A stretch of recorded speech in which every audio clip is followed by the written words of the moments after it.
So last time we were looking at sound and resonance, and I sort of have like a little blurb here from our last video about using resonance, and it was all about creating the standing waves and structures and getting the structures to actually vibrate naturally when the waves fit nicely, which amplifies the sound. I showed you a few things about resonance last time. So we're going to look at a few different ways this is actually done with different structures, especially for like musical instruments and stuff like that.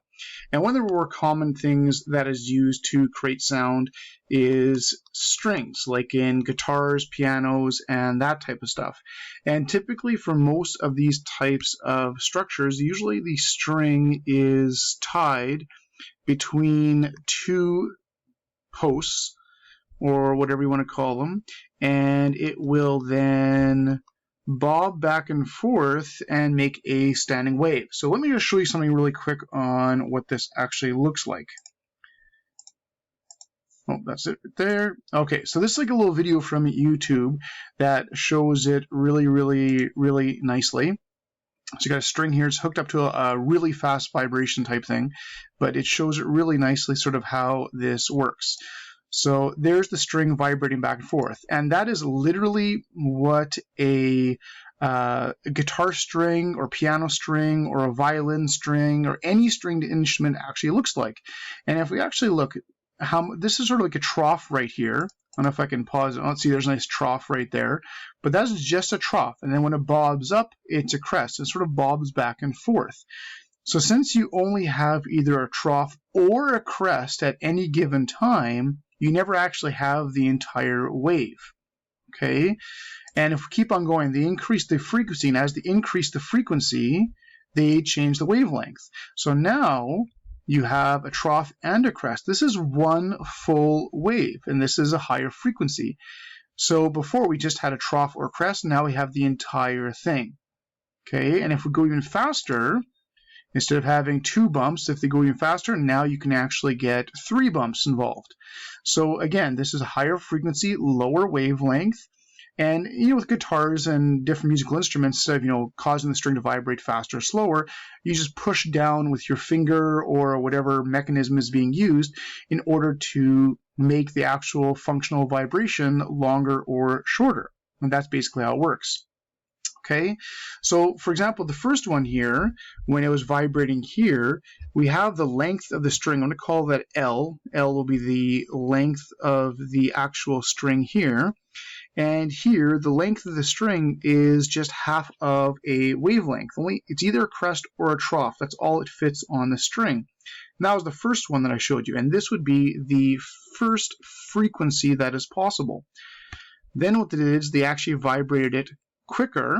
It was the same length, but now you had something that looks like this bobbing back and forth, and now the length is equal to the wavelength, and this would be the second frequency that's possible. Then they went even more. Okay, they had it vibrating even faster, and it looked something like this, and now the length is actually 1.5 waves, and this would be the third frequency possible. And if we label different parts to it, there's like the nodes and the antinodes. The nodes, of course, is where the standing wave doesn't move. So there's a node, there's a node. We always have nodes at the end because that's where it's tied, but now we also have nodes here and there, and here where it's not moving.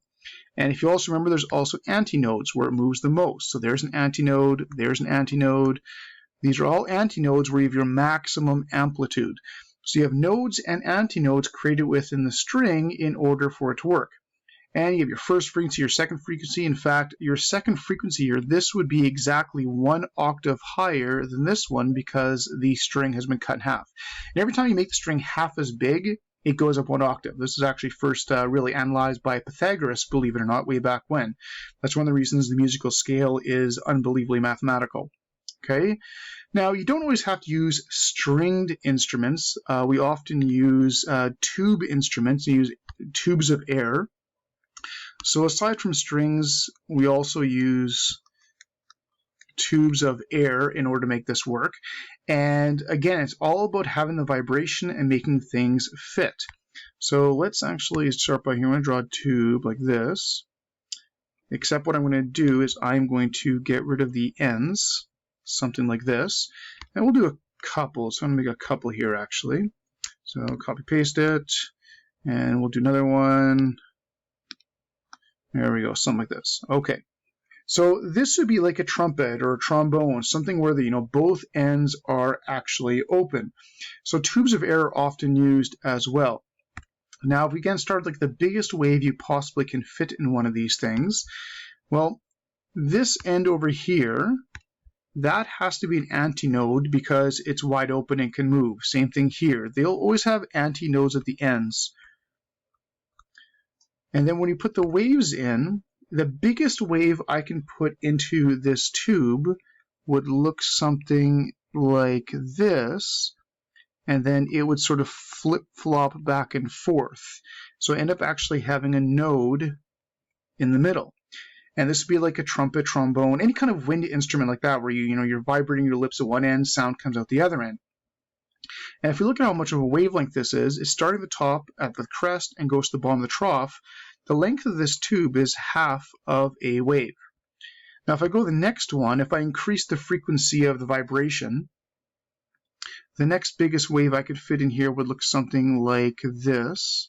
And this would bob back and forth. And now we have a couple nodes in here. There's a node there, there's a node there.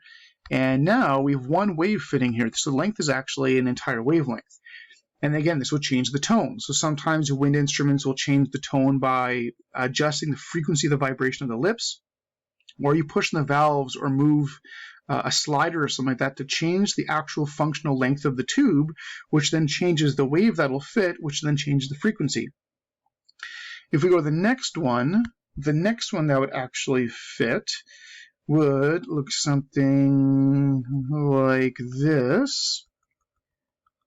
And that would bob back and forth. And you can see we've got a few nodes in there and stuff like that. And now I've got, well, there's a whole bunch of waves in here, but if you go down here, that's one wave plus half a wave. So now the length of the tube is 1.5 wavelengths. Okay, so very similar to the string type idea. Now, not all tubes of air are actually sealed. Sometimes tubes are open. So we go back to the same type of tube, like this, except what we can do is we can also seal off the end again, something like that. So not all wind instruments are sealed or open at both ends, and we will let's copy that and paste that. Okay, something like this. Do a couple of these guys. Some instruments are sealed at one end, so like a flute idea or something like that. And if we look at these guys as well, we can do the same type of analysis. So biggest difference here is this end is open. So once again, we'll have an antinode here. These will all be antinodes. But this end is now sealed. So since that end is sealed, we want a perfect reflection and have it create a node. So the wave actually is put in here. It looks a little differently. So we've got antinode there. It's going to come together. And then there's the reflected part right there. And that bobs back and forth. And it looks something like this. And so this is a little bit different. So now if we look, that's the top of the crest, and that's the rest position. The length of the tube is actually just 1/4 of a wavelength. And if we go to the next one that sort of fits would look something like this. Something like that, and that's going to bob. Now we've got a little node in there, but it's going to bob back and forth. And now we have 3/4 of a wave actually fit inside. And if we do the next one, it's going to be kind of tricky to draw. We'll do our best here. I know I have to have a node over here, but it would look something like that. A little rough, but that's okay. And now if we look at how much a wave here, let's see, that would be one complete cycle. That's one wave and 1/4 wave. So this is actually 1 1/4 waves fitting inside. So it actually goes up by half a wavelength each time, just like the other ones, except it starts at 1/4 wave instead of a half wave. Okay, so these are all the different basic ways that music is produced in pretty much every single instrument on the planet. And these are the properties are used as well in different structures to resonate sound and that type of stuff. Okay, so it's kind of interesting how this type of stuff works, but musicians know an incredible amount about resonance and the way the instruments are designed, the bodies of the guitar, especially grand pianos and all that kind of stuff. huge applications of resonance and making sure all this stuff works fine. And when they tune things like guitars and that type of stuff, what they're often doing is they're changing the tension, which changes the speed of the wave, which then in turn changes the wavelengths that'll fit nicely within it, so you get the right frequencies. Okay, so let's show you something else that's also involved with this type of stuff. Okay, so let's use this. Suppose we have two wave sources. We've got a white wave source and a green wave source, and they are perfectly synchronized with each other. You would hear this yellow one. They're going to have constructive interference, and everything's synchronized. You are going to get a really good wave. This is going to give you really good resonance, causing one thing to cause vibrations in the other, perfectly synchronized. Okay, now we can actually adjust this a little bit. If we actually change the situation a little bit, something like this, where we've actually taken one of the waves and we've shifted off by half a wavelength. Instead of crest on crest, now we have crest on trough. They will actually cancel out and you'll actually get no sound. This is how noise canceling headphones and noise canceling technology works, is what a little receiver does in the headphones is it actually picks up the sound waves from outside the headphones and then produces a secondary wave to actually cancel out the initial wave. And that's how noise canceling headphones work. Not noise isolating, that just muffles stuff, but noise canceling actually analyzes sound waves and then produces opposite ones.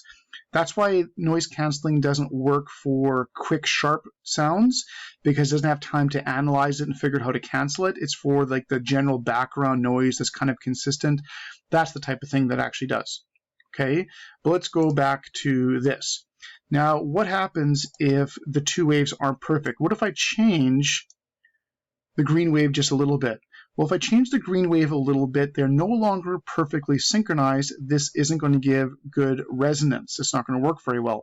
And you can see it pulses in and out. And this is something that's called beats. And this happens quite a bit, especially with music tuning and music classes and stuff and bands. You get something called beats. And the further apart the frequencies, the more rapid the beats become. Okay, so we're going to look at this for just a little tiny second. So if you have two very close frequencies, you are going to have not perfect resonance is going to occur. So it's not going to work very well. Okay, what you end up getting is you actually hear a pulsating tone. For example, let's say you have two tones are really close. Suppose you have like 500 hertz and you have 510 hertz. Well, the frequency you'll actually hear, you won't actually hear either of these, you actually will hear 505 hertz. You'll actually hear the average, except this will actually pulsate in volume. And this is what you call beats. Okay, so this is what's called beats. You'll actually hear the average frequency. This is the average frequency between the two. So you actually hear the average frequency of the two sources, but it'll pulsate in volume. Okay, so let me see if I can show you something with that.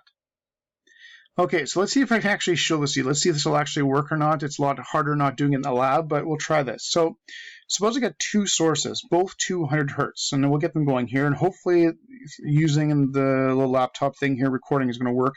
But this tone is two sources at 200 hertz. So I know it might be annoying, but so they perfectly match, which work really well. So what if I change one of them to 201? Now they aren't perfectly matching. They're not going to resonate as well. So now you won't hear 200, you won't hear 201, you'll actually hear 200.5 hertz, and it sounds like this.